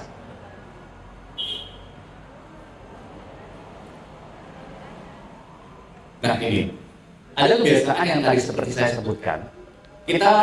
Uang rupiah kita itu pendekatannya hampir sama uang yen punya Jepang. Kalau masyarakat Jepang begitu menghargai kaisarnya, mereka memperlakukannya dengan sangat-sangat hormat. Karena ada Pak Kaisarnya di sini. Bayangkan kalau kita belum apa-apa sudah seperti itu. Budaya. Maka dari itu karena Bank Indonesia yang otoritas mengeluarkan itu, kami punya kewajiban untuk selalu mensosialisasikan bagaimana merawat uang rupiah dalam keadaan yang bagus. Next. Bagaimana caranya? Ya kita jaga aja. Rupiah rapi, bersih dan utuh. Rapi itu dengan cara tidak dilipat, tidak diremas. Kemudian bersih itu tidak dicoret, utuh itu tidak dibasahi dan tidak di-stapler. Kebiasaan mungkin pedagang-pedagang bagaimana? Setiap lipatan 10 lembar udah dilipat staples. Ada lipatan dan staples lubang kecil itu kalau masuk ke BI dimasukkan mesin itu langsung tercacah meskipun kondisinya seperti ini. Ini masih bagus kan? Tapi karena ada lubang stapler kecil begitu ya, disetorkan oleh bank ke Bank Indonesia, kita masukkan dalam mesin, nggak akan keluar lagi dia. Langsung tercacah seperti gambar yang paling atas. Kenapa? Itu Bank Indonesia setiap hari kalau misalkan uang sampai puluhan miliar ya begitu. Next. Jadi kita masuk ke Bangga Rupiah. Jadi seperti lagunya kan, simbol kedaulatan negara. Kenapa seperti itu? Next. Ini. Kita pernah kehilangan 2 pulau yang mungkin adik-adik udah pada tahu ini, pada kita. Salah satu indikatornya kita kalah karena masyarakat di sana lebih condong menggunakan ringgit Malaysia. Banyak faktor yang menyebabkan kita kalah. Salah satunya adalah tidak menggunakan rupiah masyarakatnya di sana. Dan jadi sebenarnya salah satu aspek kedaulatan negara adalah penggunaan rupiah di mana? Di daerah tersebut. Maka dari itu Bank Indonesia kerjasama dengan TNI Angkatan Laut, kita menjajah pulau-pulau terluar, bukan menjajah, menghampiri pulau-pulau terluar untuk mengirimkan rupiah. Bapak Ibu tahu di sana, seperti contohnya di daerah di bawah Pulau Madura, ada beberapa pulau-pulau kecil. Kalau Ibu masuk perbankan, susah sekali melihat rupiah yang masih bagus seperti ini. Karena uang yang tidak layaknya dari sana terus disirkulasi, dibayarkan, disetorkan. Kalau misalkan Bank Indonesia tidak hadir di sana, bayangkan bagaimana masyarakat bisa mengenali ciri-ciri keaslian uang rupiahnya. Saking buruknya kualitas uang di sana, sampai dikenali ini asli atau palsu saja sudah sangat sulit. Bayangkan, kalau misalkan bekerja 1 hari mendapat keuntungan 100.000 rata-rata, ternyata sekali 1 hari itu dari pagi sampai sore dapat 100.000 palsu. Bagaimana bayangkan? Itu kalau diri sendiri. Bayangkan kalau itu orang tua kita. Maka dari itu komitmen Bank Indonesia selalu untuk hadir di pulau-pulau terluar. Yang pertama untuk menjaga kedaulatan, yang kedua adalah agar masyarakat mudah mengenali ciri-ciri keaslian uang. Next. Rupiah juga adalah simbol pemersatu bangsa. Kenapa demikian? Di dalam rupiah itu banyak hal. Ya, dari Sabang sampai Merauke itu pakai rupiah. Di dalam rupiah juga ada apaan ini? Keindahan alam, pahlawan nasional mewakili setiap daerah. Keindahan alam, tari-tarian, budaya dan lain-lain. Dan itu adalah mempersatukan kita semua. Jadi simbol pemersatu bangsa. Paham yang kedua tadi adalah simbol kedaulatan dan pemersatu bangsa. Next. Nah ini paham rupiah, ya. Paham rupiah kita akan ngobrol masalah paham bertransaksi, berbelanja dan berhemat. Next. Bertransaksi. Meskipun sekarang kris sudah begitu terkenalnya gitu ya, semuanya pakai kris. Tapi ingat, kris itu adalah tetap rupiah, adalah instrumennya saja menggunakan kris. Tapi kan tetap adik-adik sekalian harus top up uangnya kan, pakai apa? Pakai rupiah. Jadi jangan salah, apakah kris itu tidak rupiah? Kris tetap rupiah. Karena semuanya pakai uang rupiah, hanya instrumennya yang menggunakan kris. Bisa tunai, elektronik, ATM, dan kris. Uang elektronik, OVO, GoPay, Dana, Klik Aja, Shopee Pay, dan lain-lain, semuanya harus ditop up pakai rupiah. ATM, jelas ya, kita harus punya tabungan dulu di bank baru bisa pakai ATM. Begitu juga dengan kris tadi ya. Next. Nah, sekarang sudah ada kris border, kris cross border. Jadi kalau misalkan kita pergi ke beberapa negara itu ada Thailand, Malaysia, dan Singapura. Dahulu kita kalau mau ke sana kita harus tukar uang dulu di money changer Indonesia, gitu bawa ke sana. Kita sudah nggak perlu lagi sekarang. Kita udah pakai kris di HP kita, sudah dikonversikan ke mata uang sana. Jadi udah nggak bingung lagi harus tukar uang di Indonesia, gitu ya. Sementara di Thailand, Malaysia, dan Singapura. Dan ada beberapa lagi yang masih on proses untuk bekerja sama menggunakan kris. Seperti contohnya dari Jepang dan Korea ya. Next. Nah ini paham berbelanja. Seperti yang disinggung oleh Mas Mat tadi. Tadi kasusnya di Sri Lanka. Kalau ini kasusnya di Malaysia. Beberapa waktu ke belakang. Di Malaysia itu ada bendungan sumber air yang gangguan istilahnya. Suplai sumber air bersih gangguan. Hasilnya apa? Masyarakat di sana panik buying. Semua air minum di supermarket diborong. rusuh cari air minum. Apa yang terjadi? Apa yang terjadi? Harga air minum naik. Masuk naik. Panik buying ataupun impulsif buying. Contoh, waktu Covid kemarin, apa yang paling diburu? Butuhnya mungkin 1 dus, tapi karena ada kesempatan dan ada momen untuk itu, akhirnya impulsif mereka. Oh, ada kesempatan impulsif, beli 1 dus besar. Akhirnya apa? Harga masker yang biasanya mungkin 35.000 1 dus, pernah sampai berapa? Berapa ratus ribu kan? Ya begitu. Kemudian, nah ini, paham rupiah dengan cara berhemat. Nah ini mulai kita masuk nih. Berhemat itu kan ada menabung, ada investasi. Ya. Kalau menabung, apa bedanya dengan investasi? Yang tahu aku kasih kaos deh. Kaos. Maksudnya gimana? Uang diam sama uang jalan gimana? Gimana? Iya gerak itu begini. Kalau menabung itu uangnya itu diam, artinya nggak bisa bergerak, artinya nggak bisa bergerak berbulan, nggak bisa Bergerak itu di gimana? Diam itu gimana maksudnya? kalau diam itu nggak bisa diam itu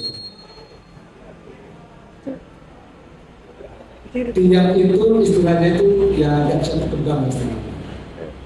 Kalau investasi itu kan cenderung ini ke usaha ya. Ada penambahan atau pengurangan. Oke, mungkin ada lain? Kalau nggak ada motornya bisa menang bro pokoknya. Ya, ibu silakan. Bu, ini karena yang berdiri saja. Nah.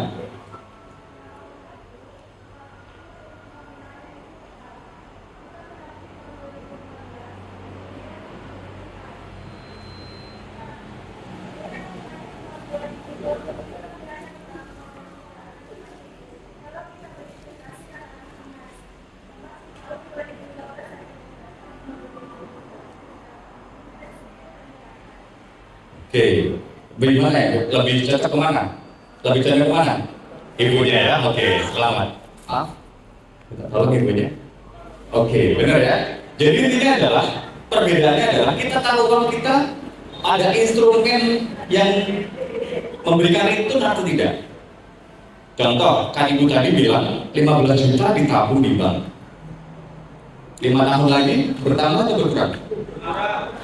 Kalau kita nggak ngapain, bertambah atau berkurang?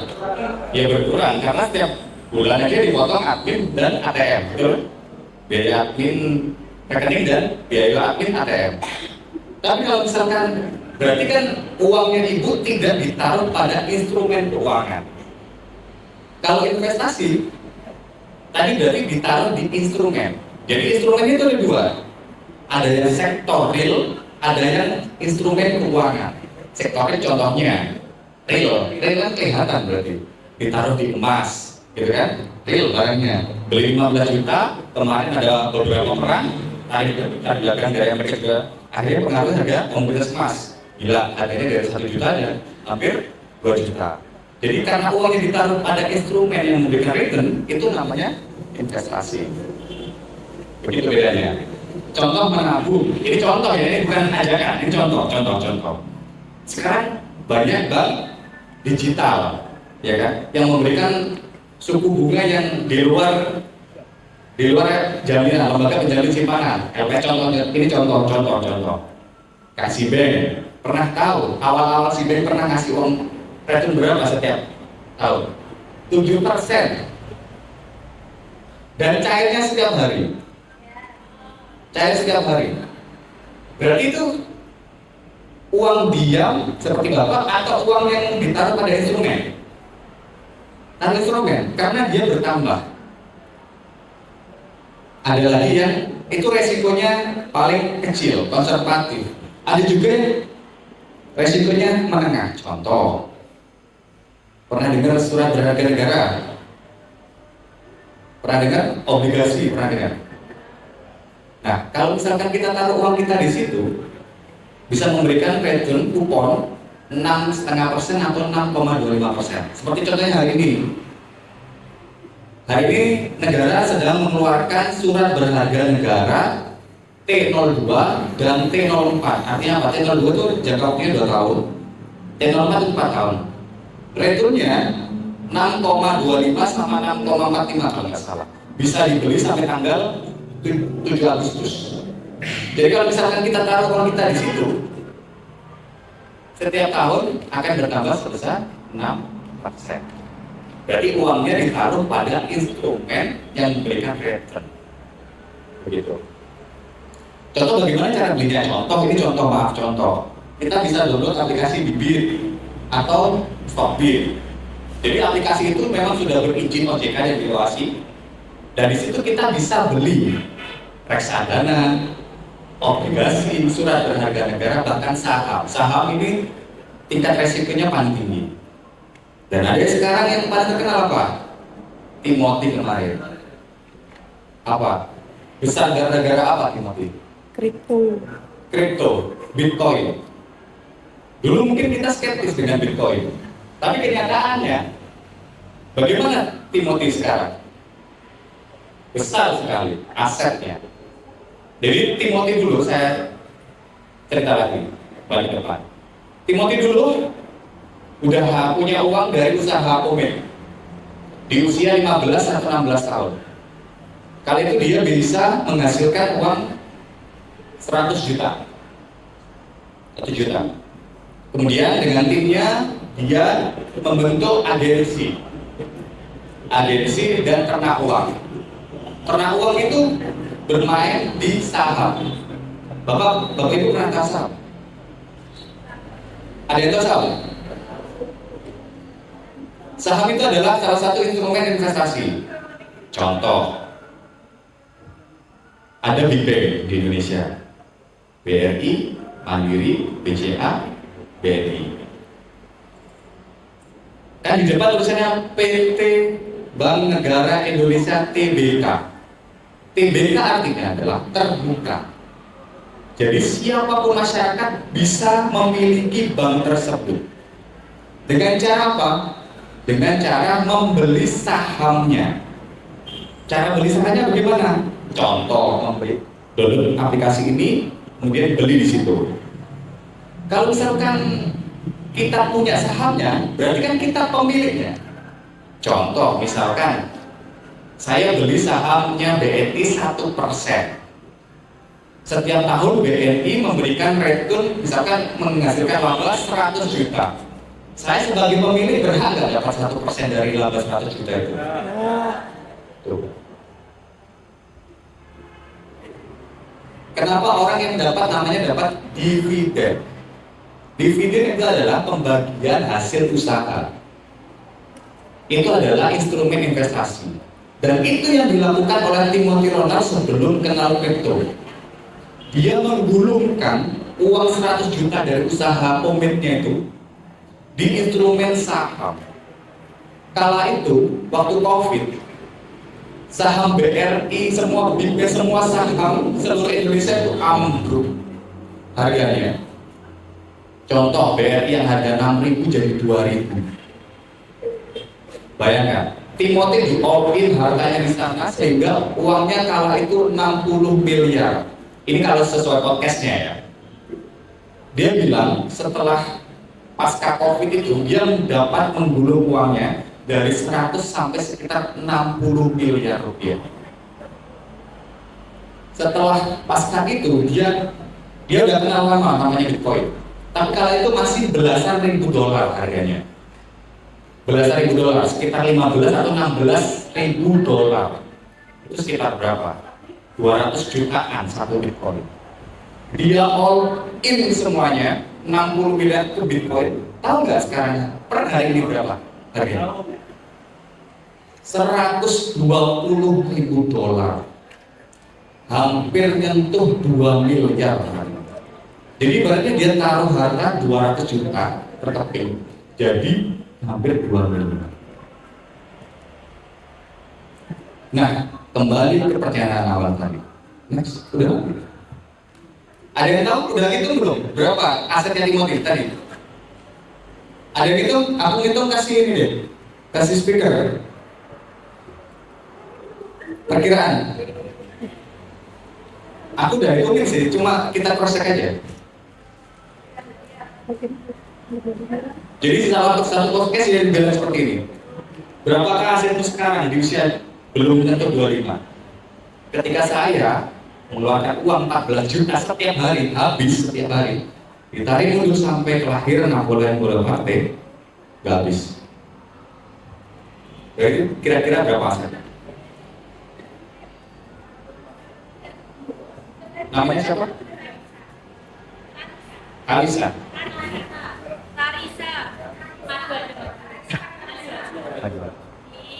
Perkenalkan, nama saya Tarisa Natalia dari kelompok 1. Untuk totalnya itu Berapa pikiran? 400 miliar. Salah. Salah, ayo siapa yang berani? Yang berani? Salah. Kalau dihabiskan setiap hari, saya ini setiap hari menghabiskan 14 juta. Ditarik mundur sampai kelahiran Napoleon Bonaparte, uangnya nggak habis.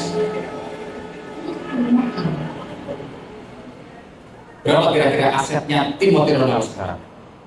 Ini berdasarkan podcast ya, podcast beberapa lama lalu. Ada yang begitu? Berapa? Salah. Angkat tangan agar nggak bingung. Salah. Namanya siapa? Adi. 1,3 triliun.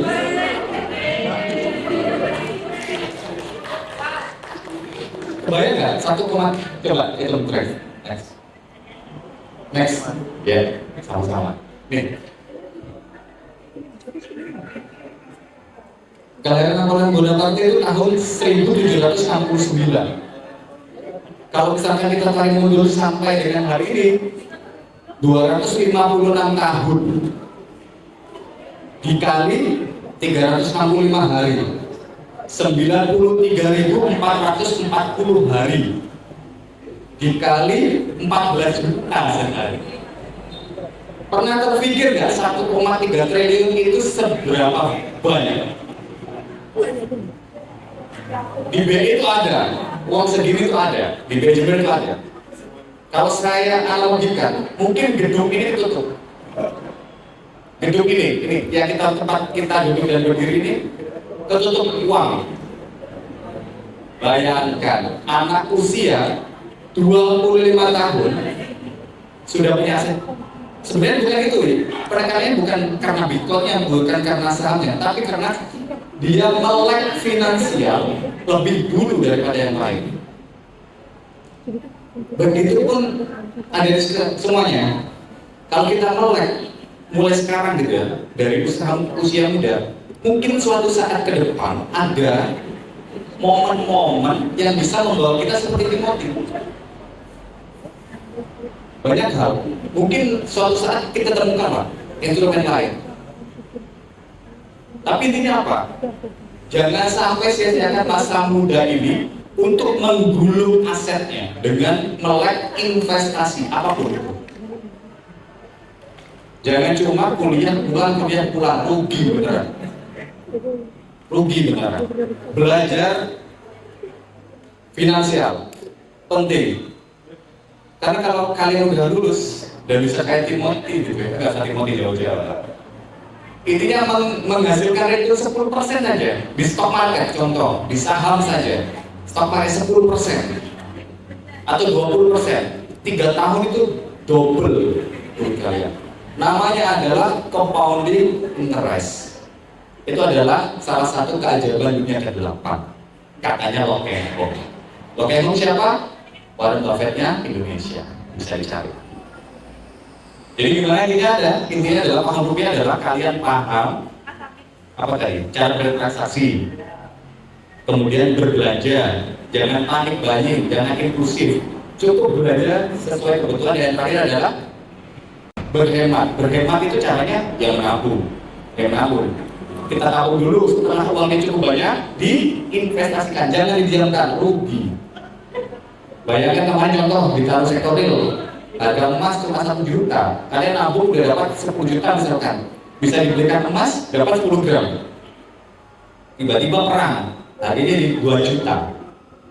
Double buat kalian.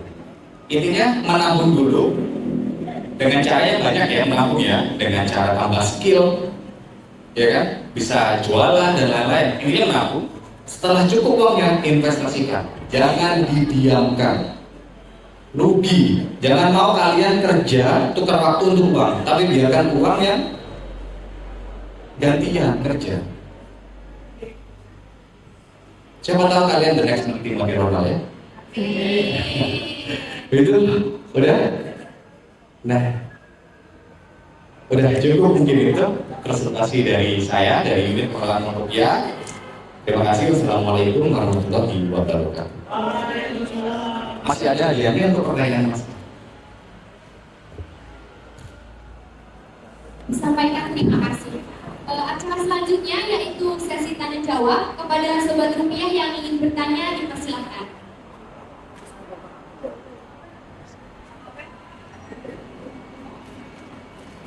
Ya. Mau tanya yang Mas Fat atau saya? Yang materi ini atau materi kedua? Oh iya. Ini nggak cukup waktu maju aja di situ aja. Di situ aja ya. Assalamualaikum warahmatullahi wabarakatuh. Waalaikumsalam.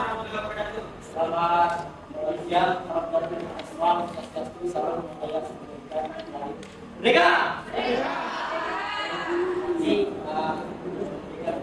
Saya bertanya, karena saya melihat ini sendiri ada cerita bangga sejarah yang tentunya ini berkaitan dengan yang namanya nasionalisme. Nah, ketika saya pernah melihat apa yang dikatakan oleh seorang pertama pemerintah tentang bahwasanya dalam berbicara perekonomian salah satu yang saya tarik adalah mengenai berdikari di bidang ekonomi. Kenapa? Ketika adanya sebuah gabungan itu dan dikejawatan sebenarnya itu masih proses perjalanan. Dengan adanya dunia digital saat ini, sistem pelayanan sendiri, saya berfokusnya pada QRIS. Ini adalah salah satu langkah maju utama menuju dunia digital ataupun digital ekonomi yang sangat berbasis teknologi. Pertanyaannya adalah, apakah dengan adanya sistem digital ini atau benar-benar melindungi keuangan kita dalam lebih, dan juga bagaimana peran BI untuk memastikan bahwasanya keamanan keuangan kita itu dengan adanya dunia digital yang akan benar-benar aman dengan adanya sistem baik perekonomian ini, uang asli juga. Terima kasih. Selamat siang. Ya. Red. Kenapa sih? Gak susah-susah ya pertanyaannya gitu ya. Kalau misalnya tadi, apakah dengan adanya Kris ya? Jadi bukan QRIS, Kris, jawabnya Kris, jangan QRIS. Nanti malu kalau orang tahu ya. Jadi kalau misalnya meskipun dia QRIS, bacanya Kris. Jadi benar, apakah digitalisasi itu tadi bisa membahayakan? Kalau misalkan dari data ya, memang lonjakan penggunaan Kris itu luar biasa dari bulan ke bulan, tahun ke tahun gitu ya, luar biasa besar. Apakah itu bisa mempengaruhi transaksi tunai kita? Nah, jadi setiap tadi di sesi perencanaan, setiap tahun itu Bank Indonesia ada namanya perencanaan menyusun estimasi kebutuhan uang. Fungsinya apa? Adalah untuk tahu sebenarnya tahun ini butuh uang berapa, uang tunai berapa. Dengan adanya Kris, harusnya nilai estimasi uang berkurang banyak kan? Tapi dalam kenyataannya masih berjalan sekarang, tidak. Sifatnya masih komplement. Komplement artinya gimana? Kebutuhan uang setiap tahunnya itu masih sama, hampir mirip, kan bahkan masih naik. Contoh di BI Jumlah sekitar berapa puluh triliun dan tahun ini masih naik sedikit di bawah 10%. Artinya apa? Meskipun sudah ada Kris, pembayaran secara tunai itu masih berjalan. Sifatnya masih komplement. Yang pertama. Yang kedua, apakah itu tadi kenapa yang kedua? Apakah aman? Bahkan Kris itu adalah hal yang ditakuti oleh US. Iya. Pernah tahu beritanya? Iya, iya. Kenapa? Takut resign ini. Kenapa? Kenapa kok waktu kemarin, waktu salah satu yang diberatkan oleh Trump adalah Chris?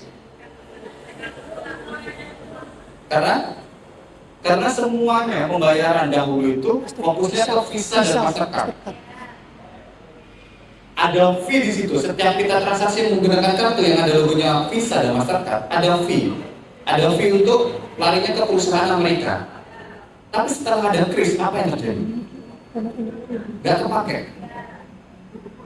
Pendapatan Visa dan Mastercard itu langsung turun sangat drastis.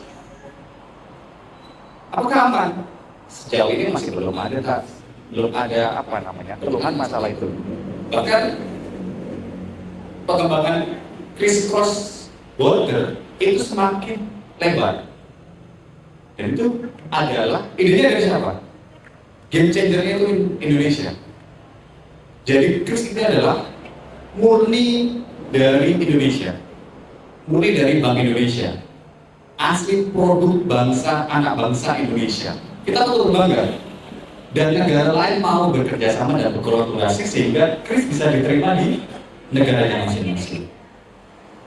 Jadi begitu. Ini ada lagi? Oke. Ya, silakan. Di Indonesia itu kan angka korupsi itu sangat besar. Apakah itu memiliki pengaruh terhadap terjadi? Korupsi apa dulu nih? Banyak. Karena kan untuk di Oke, singkatnya ya. Singkatnya pasti ya. Di mana-mana korupsi tentunya apalagi besar ya, udah gila-gilaan ya, pasti jadi sorotan media dan sorotan negara lain. Apa dampaknya? Apa dampaknya? Investasi masuk ke Indonesia. Bayangkan ya, kamu mau investasi ke Indonesia terus tahu gonjang-ganjing di Indonesia, kok banyak korupsi. Apa yang terjadi? Ya jelas, ada kaitannya dengan pelemahan nilai tukar. Itu singkatnya. Mungkin ada gambaran? Oke. Pertanyaannya tadi, apakah korupsi mempengaruhi terhadap nilai tukar kita? Jawabannya singkatnya betul dari sama. Iya, tapi dampaknya apakah sebesar itu tergantung. Nah, kami Bank Indonesia selaku otoritas moneter dan mungkin dari pemerintah juga sebagai otoritas fiskal dalam hal ini Kemenq, itu kita selalu aktif berkoordinasi bagaimana namanya membangun opini publik dan perspektif publik biar tetap positif. Nah, kalau teman-teman cari ada namanya investment rating. Itulah yang menjadi landasan dari investor asing untuk bisa masuk ke Indonesia atau tidak. Nah, itu yang tugasnya ada di, kalau teman-teman tadi lihat pemaparan saya di awal, ada namanya kebijakan internasional. Nah, kita fighting untuk di situnya. Bagaimana kita bisa dengan segala kekurangan yang Indonesia miliki, kita tonjolkan dari sisi positif yang kita miliki. Jadi bagaimana cara kita memanage, that's how we communicate with external. Itu sebenarnya poinnya. Tapi apakah berpengaruh? Betul. Salah satu aspeknya adalah corruption rate di suatu negara itu menjadi salah satu faktor perhitungan. Dan ya saya bisa bilang mungkin Indonesia salah satu yang terburuk di antara negara lain. Tapi ya lagi dan lagi selalu ada hal yang positif di balik itu. Kita tonjolkan yang lain. Misalkan investasi kita yang sangat masif, misalkan di daerah Maluku Utara, di sana ada pertambangan nikel. Nah, itu yang menjadi salah satu daya tarik utama, itu alhamdulillah masih baik. Dan kalau teman-teman lihat investment rating Indonesia dibandingkan dengan negara lain, alhamdulillah masih sangat baik kondisinya saat ini. Dan tahun ini diproyeksikan investasi kita masih sangat aman untuk FDI, yang foreign direct investment, sehingga kami masih optimis untuk perekonomian Indonesia masih di atas rata-rata. Jangan berat-berat ya, nanti berat. Udah yang santai-santai aja gitu loh. Maksudnya mungkin pertanyaan yang bisa langsung diaplikasikan kalau misal korupsi itu kan nggak kena, kita nggak dapat jelas nggak kan? Iya kan benar nggak sih? Misalkan bagaimana caranya? Oh tadi saya cocok sama tambahan gimana caranya gitu kan lebih enak, maksudnya bisa lebih kita aplikatifkan gitu ke diri kita harus coba gitu kan. Mungkin begitu ya, karena kalau misalkan kita mungkin maaf bertanya tentang korupsi seperti tadi, ya benar sudah dijelaskan, tapi kan apa buat kita itu apa gitu kan, benar nggak sih? Ada lagi mungkin tanya? Oke.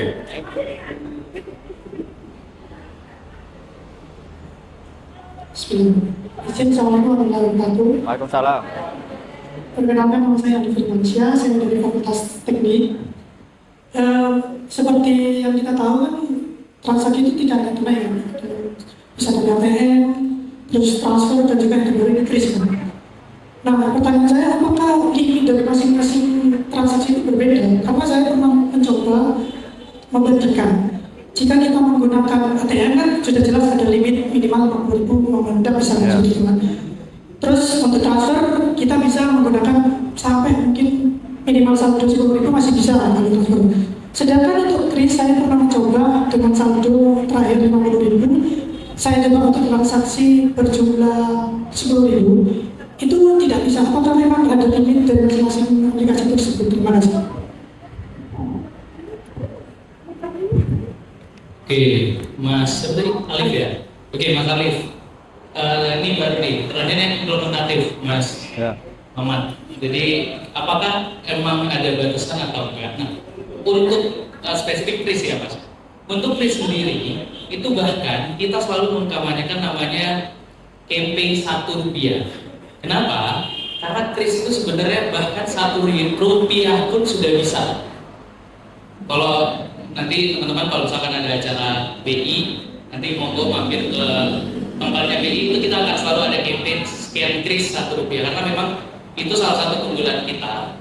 Kris itu tidak ada batas minimumnya.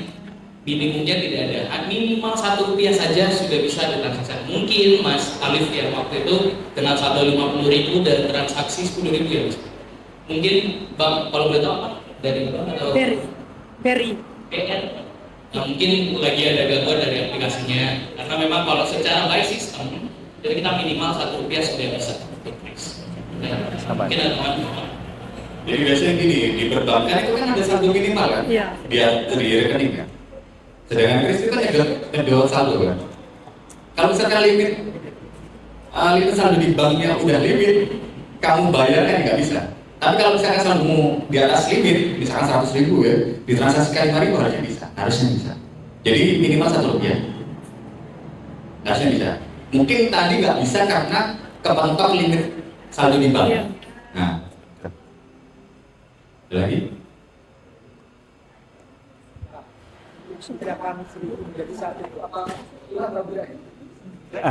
Ready no.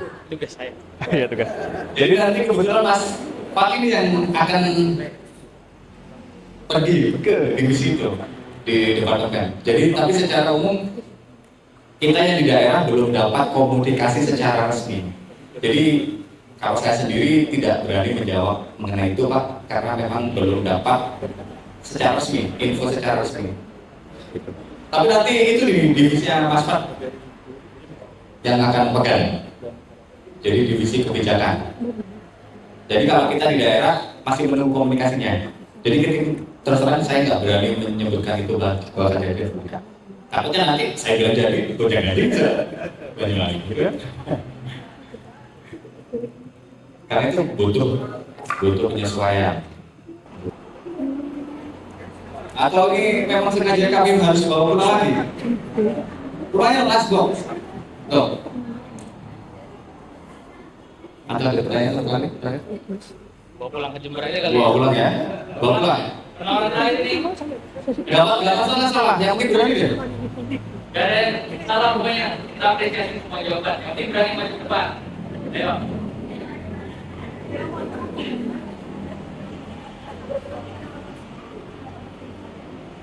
Atau tembak ketuanya aja Mas. Tembak ketuanya deh, ketuanya. Mewakili teman-temannya.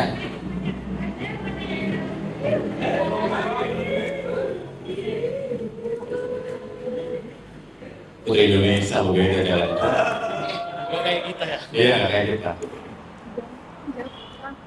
Iya coba. Oke, izin menjawab Bapak Ibu dan rekan-rekan semuanya. Menurut saya cinta bagaikan rupiah itu tentang bagaimana kita bisa mengetahui tentang uang yang asli dan juga palsu.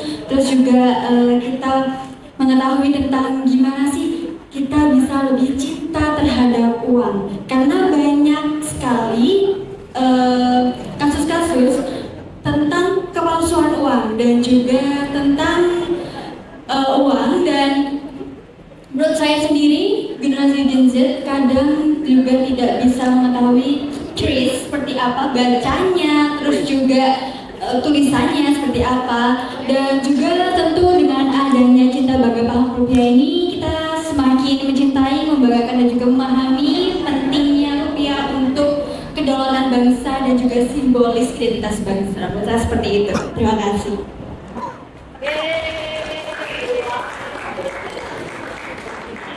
Nggak ada tandingannya ya, nggak ada tandingannya, berarti pasti benar.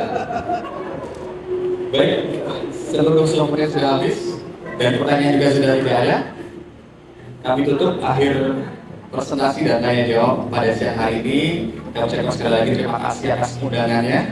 Suatu kehormatan bagi kami. Terima kasih Ibu Kades, Ibu dosen pembimbing, terima kasih, dan Bapak Ibu sekalian sudah berkenan mendengarkan presentasi dan materi dari kami. Ada 2 materi tadi, semoga bermanfaat dan bisa diaplikasikan dalam kehidupan sehari-hari.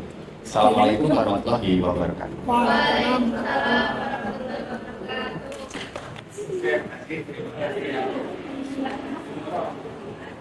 Kita telah berada di penghujung acara sosialisasi mengenal Bank Indonesia Cinta Bangga Paham Rupiah dan Kris Quick Response Code Indonesia Standar kali ini.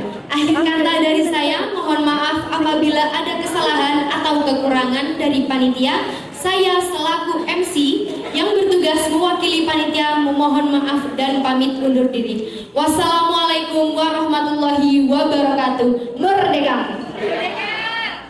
Sebelum kita benar-benar meninggalkan tempat, untuk semua yang hadir diambil dokumentasinya. Dimohon untuk berdiri, mohon izin Bapak, Ibu, rekan-rekan semuanya, kita berdiri bareng-bareng untuk foto bersama. CBB Rupiah Cinta